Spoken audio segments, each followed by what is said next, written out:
اعوذ باللہ من الشیطان الرجیم بسم اللہ الرحمن الرحیم وَلَن تَسْتَطِيعُوا أَن تَعْدِلُوا بَيْنَ النِّسَاءِ وَلَوْ حَرَصْتُمْ فَلَا تَمِيلُوا كُلَّ الْمَيْلِ فَتَذَرُوهَا كَالْمُعَلَّقَةِ وَإِن تُصْلِحُوا وَتَتَّقُوا فَإِنَّ اللَّهَ كَانَ غَفُورًا رَحِيمًا۔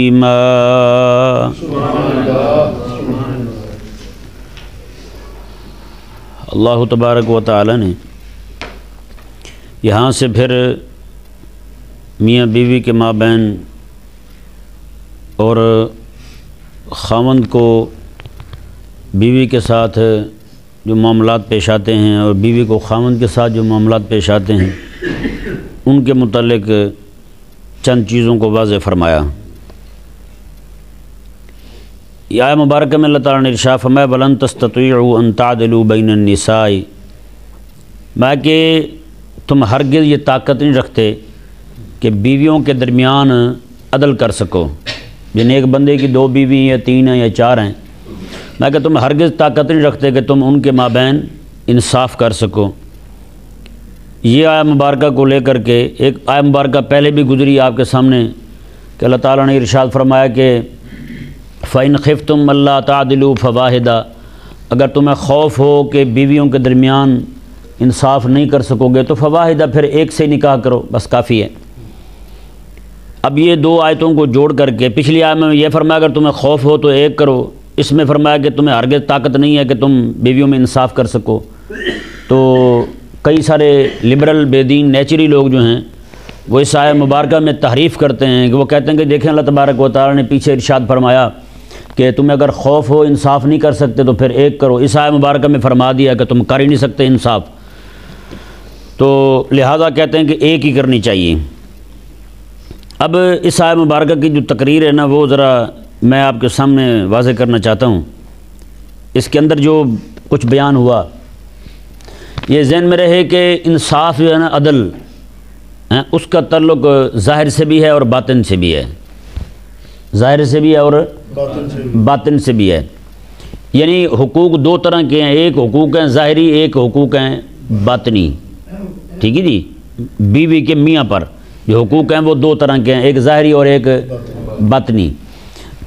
ظاہری حقوق جو ہیں وہ یہ ہیں کہ اسے رہائش دے، دونوں بیویوں کو 3 ہیں 4 ہیں جتنی بھی ہیں ان سب کو رہائش دے، یہ اس پر واجب ہے، اور ان کو نفقہ دے، کھانا پینا دے، کپڑے لباس دے، یہ اس پر واجب ہے، اور اسی طرح کر کے راتیں مقرر کرے ان کی، سب کا برابر برابر حصہ ہو، ایک رات ایک کی طرف، دوسری رات دوسری کی طرف، اس طرح کر کے یہ وہ حقوق ہیں جو اس پر ادا کرنے واجب ہیں، ان میں کوتاہی پر پکڑ ہوگی، اس کی گرفت ہوگی۔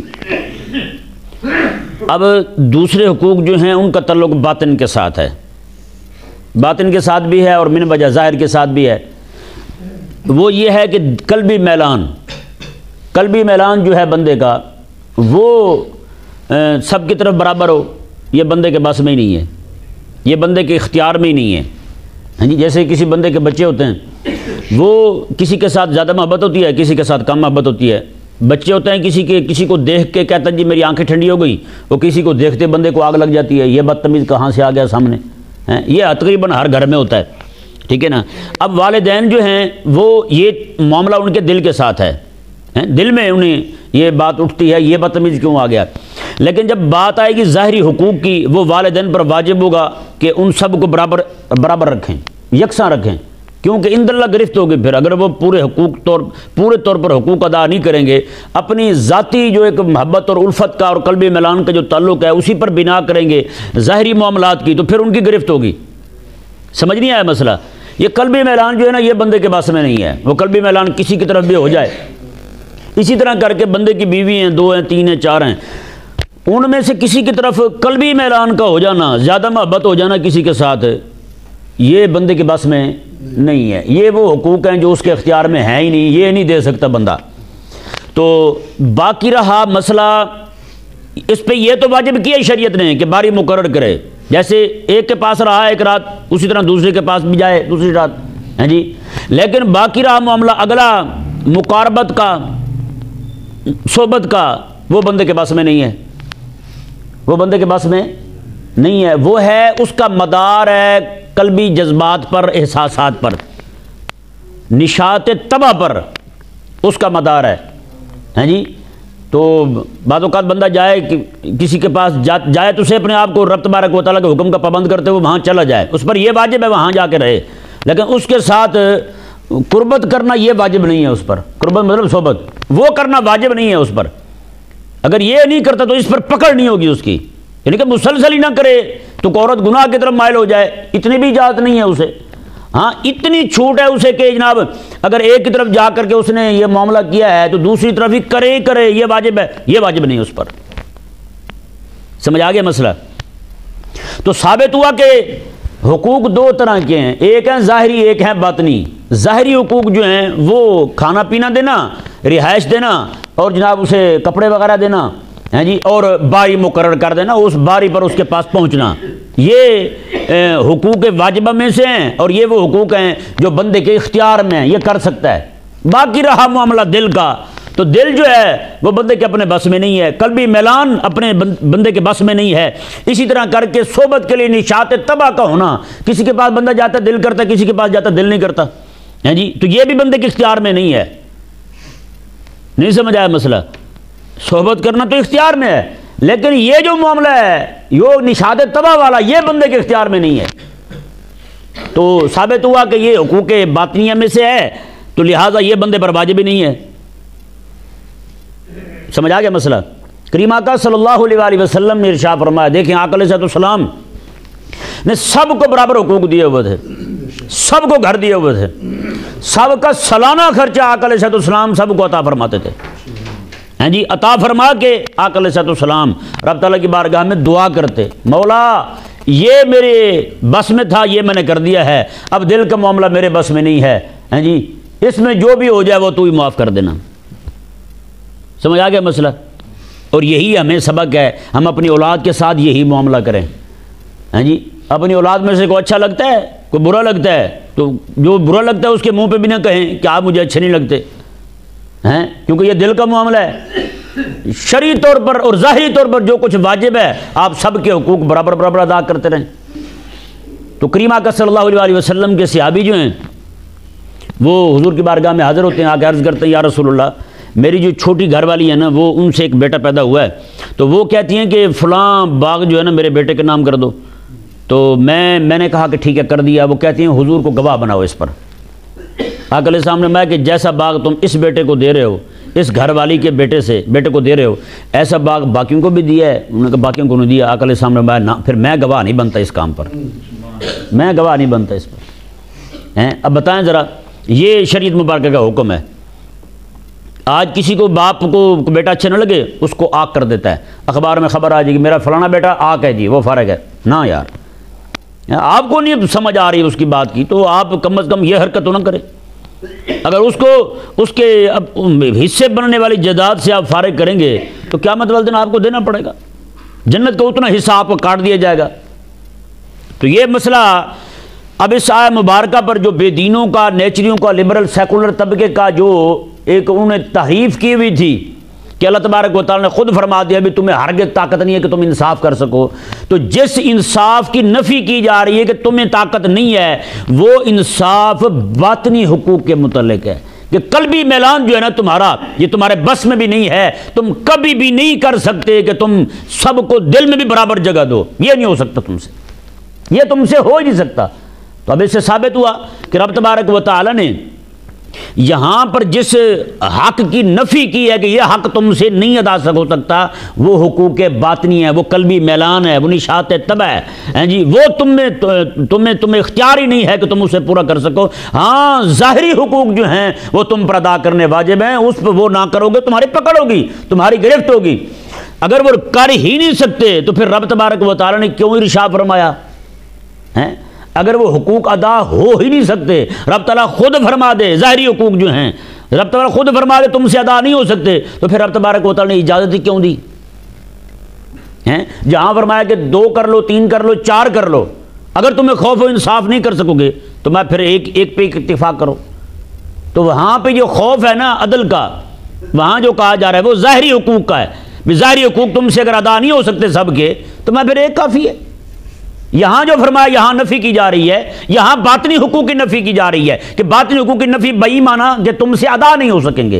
تمہارا دل جو ہے وہ سب کی طرف برابر جھکے، تمہارے دل میں سب کے لیے برابر جگہ ہو، یہ تم سے نہیں ہو سکتا. سمجھ آ گیا مسئلہ؟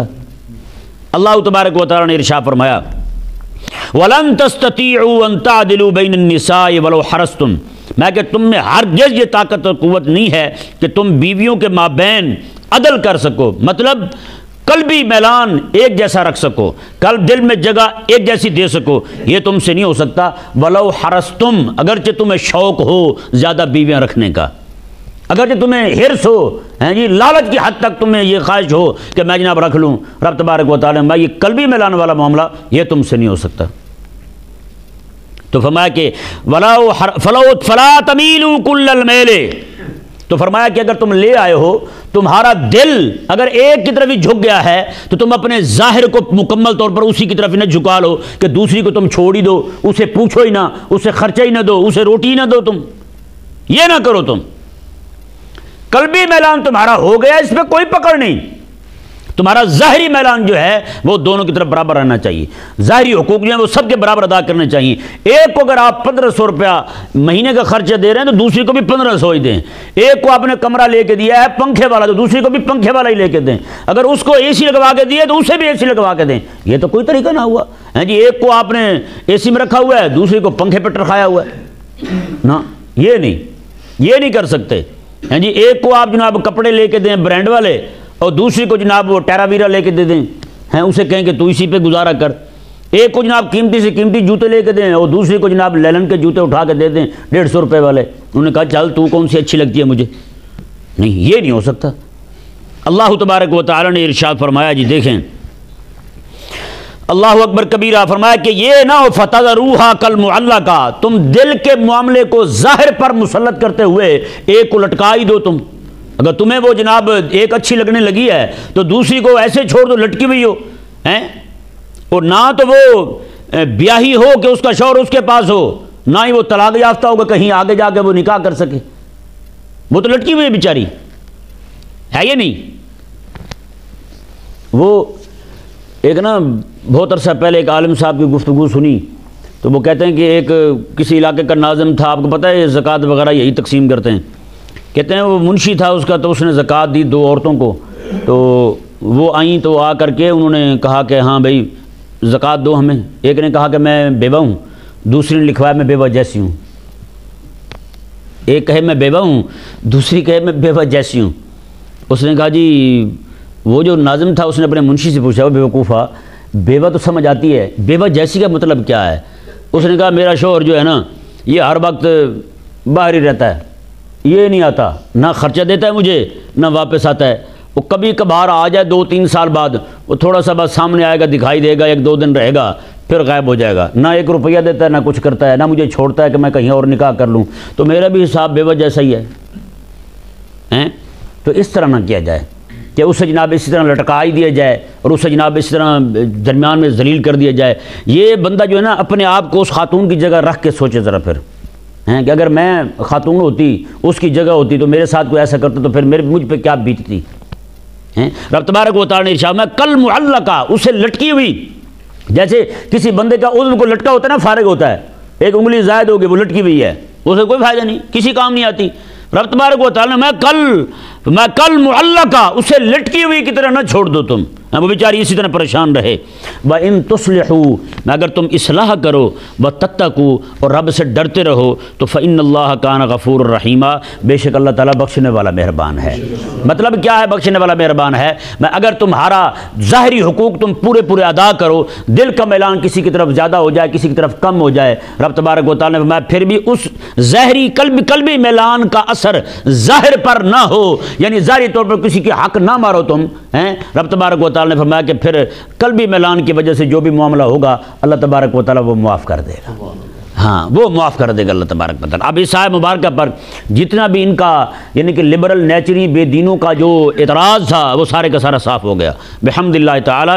وہ اس کو محمول کرتے ہیں ظاہری حقوق کی اس پر کہ اللہ تعالیٰ نے فرمایا کہ ظاہری حقوق بھی تم سے ادا نہیں ہو سکتے، یعنی تم سے یہ ہو ہی نہیں سکتا کہ ایک خاتون جو بیوی جو ہے تمہاری اسے تم نے اے سی والا کمرہ دیا تو دوسری کو دے ہی سکتے ہیں؟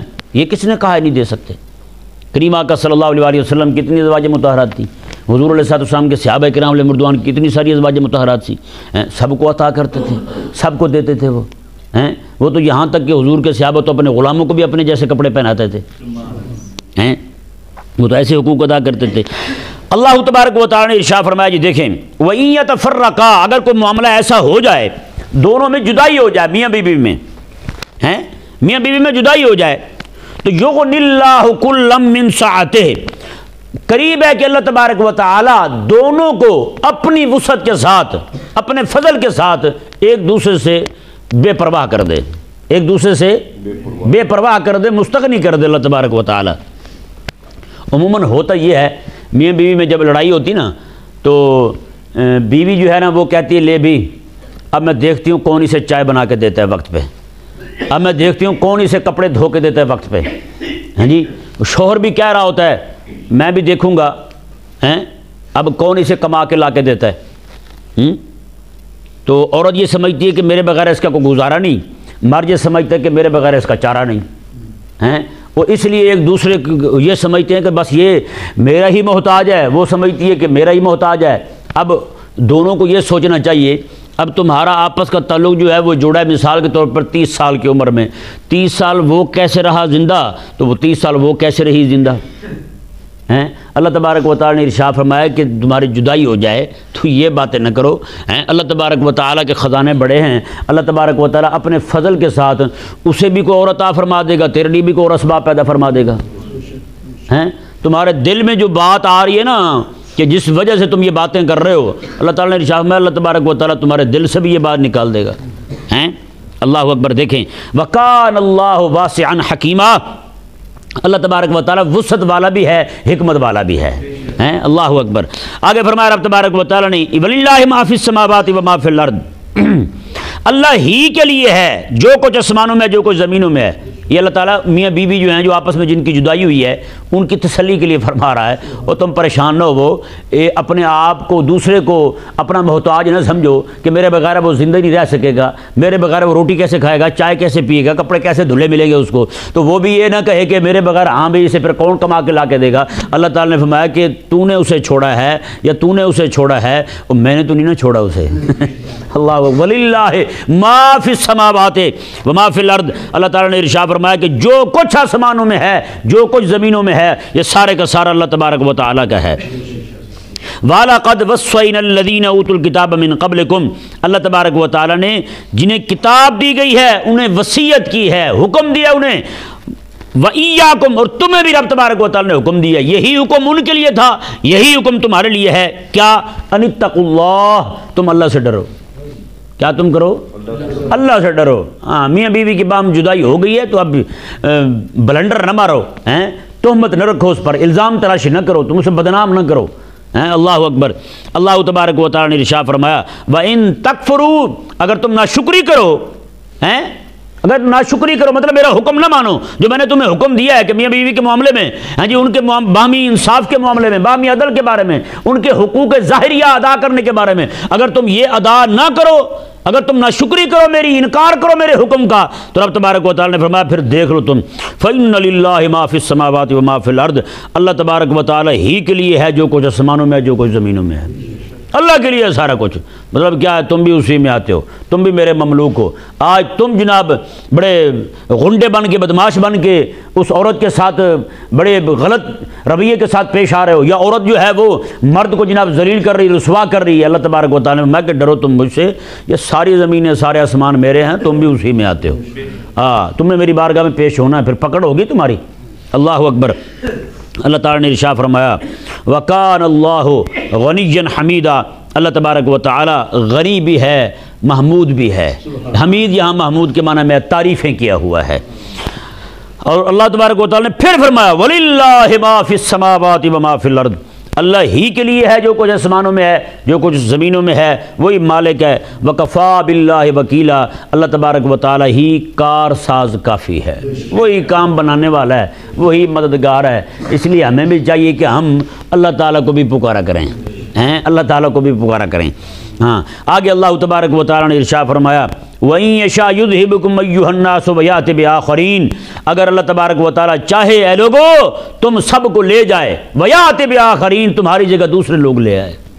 اللہ چاہے تو یہ کر سکتا ہے، تم سب کو دنیا سے ختم کر دے، تمہاری جگہ اور بندہ لے آئے۔ تم میں سے کوئی بندہ یہ نہ کہے کہ میری طاقت اور قوت کے بلبوتے پر یہ دنیا کا نظام چل رہا ہے۔ رب تعالیٰ نے فرمایا نا نا نا نا، یہ تو اکیلا اتنی باتیں کر رہا ہے، یہ ساری کائنات ہی ساری ختم ہو جائے اور رب تبارک و تعالیٰ بندے لے آئے تو اللہ یہ بھی کر سکتا ہے۔ تم کیا اپنے آپ کو جیسے کہتے ہیں، آج کل ایک بندہ کو بڑی بیچارہ بھولا سا ہے، لاہور دا پاوا۔ پاوے کا مطلب کیا ہے کہ پورا لاہور میرے اوپر ہی کھڑا ہے، میری وجہ سے لاہور قائم ہے۔ ہاں جی، میں نے کہا جب آپ سو جاتے ہیں اور وضو توڑ رہے ہوتے ہیں تو اس وقت کون ہوتا ہے لاہور کا پاوا؟ اس وقت لاہور کا پاوا کون ہوتا ہے؟ جب آپ نہیں تھے تو اس وقت لاہور کا پاوا کون تھا؟ عجیب بے وقوف لوگ ہیں، اور پوری قوم ہی، میں حقیقت والی بات ہے یہی سوچتا ہوں کہ ہماری قوم کے نام اعمال میں نا ان کے پاس کرنے کو صرف یہ لاہور دے پاوے، فلانے پاوے یہی چیزیں رہ گئی ہیں، اور کوئی کرنے والا کام ہے ہی نہیں۔ بیکار قسم کی زندگی گزار رہے ہیں ہم یار۔ کوئی بندہ اتنا بھی بے وقوف ہوتا ہے یار کہ وہ اس طرح کی باتوں میں پڑا رہے جناب۔ اوپر سے احمق لوگ جو ہیں وہ میڈیا والے ہیں، وہ سارے منہ اٹھا کے ایسا کوئی بھی بندہ آ جائے اس کے پاس بھاگ کے جا رہے ہوتے ہیں۔ کیا جی وہ لاہور دا پاوا ہے بھائی؟ رب تبارک و تعالیٰ نے بھائی یہاں کوئی پاوا شاوا نہیں ہے۔ ان یشاء یذھبکم ایھا الناس ویأتی بآخرین، اگر اللہ تبارک و تعالیٰ چاہے تو تم سب کو یہاں سے ختم کر دے، ویأتی بآخرین، اور تمہاری جگہ اور بندے لے آئے۔ وکان اللہ علی ذلک قدیرا، اللہ تبارک و تعالیٰ ہر چیز پر قادر ہے، اس پر بھی قادر ہے اللہ تبارک و تعالیٰ۔ من کان یرید ثواب الدنیا فعند اللہ ثواب الدنیا والآخرہ، جو بندہ دنیا کا ثواب چاہے، دنیا کا اجر چاہے، دنیا کی زندگی چاہے، فعند اللہ ثواب الدنیا والآخرہ، اسے یہ غور کرنا چاہیے اللہ کے پاس دنیا بھی ہے اور آخرت بھی ہے۔ ہاں صرف دنیا نہ مانگے رب سے، اللہ تعالیٰ کے پاس تو آخرت بھی ہے۔ ہیں جی، جب کوئی بندہ جاتا ہے نا کسی کے پاس کوئی چیز لینے کے لیے تو دکاندار کی یہ خواہش ہوتی ہے کہ میرا جو آ کے 100 روپے کی چیز مانگ رہا ہے تو اسے 200 کی بھی دکھاتا ہے کہ نہیں؟ یہ میں مثالیں دے رہا ویسے سمجھانے کے لیے کہہ رہا ہوں۔ عموماً آپ کسی دکان پہ، کوئی خاتون چلی جائے دکان پہ تو وہ کہے جی وہ فلانا سوٹ، دکان والا اس ماسی کو پھانسنے کے لیے کہتا ہے ماسی وہ تیرا کام نہیں ہے لینا، وہ نہیں لے سکتی تو، مہنگا کپڑا ہے۔ وہ ماسی بھی تیش میں آ جاتی ہے اور کٹ کے بخا تو وڈا ہیں کنے پہن ہے، انہوں نے کہا 7 دا، انہوں نے کہا رکھے تھے 7 لے لے تو ہے ہی نہیں مزید سودا بیچنے کے لیے۔ تو اللہ تبارک و تعالیٰ نے، اللہ اکبر، رب تبارک و تعالیٰ نے اپنے بندوں کو آخرت کا شوق دلانے کے لیے، میں تمہیں دنیا چاہیے آؤ میری بارگاہ میں، میرے پاس تو آخرت بھی ہے۔ اللہ اکبر، میں تمہیں دنیا چاہیے۔ من کان یرید ثواب الدنیا، جو بندہ دنیا کا ثواب چاہتا ہے، دنیا کے مزے چاہتا ہے، دنیا کا ٹیسٹ چاہتا ہے، میں اسے پتہ ہونا چاہیے فعند اللہ ثواب الدنیا والآخرہ، اور اللہ کے پاس تو دنیا بھی ہے اور آخرت بھی ہے، تو دنیا پہ ہی کیوں مر رہا ہے؟ اور رب سے آخرت بھی مانگ، رب تعالیٰ سے آخرت بھی مانگ۔ اور فرمایا وکان اللہ سمیعا بصیرا، اللہ تبارک و تعالیٰ سننے والا دیکھنے والا ہے۔ اللہ تبارک و تعالیٰ سمجھنے کی توفیق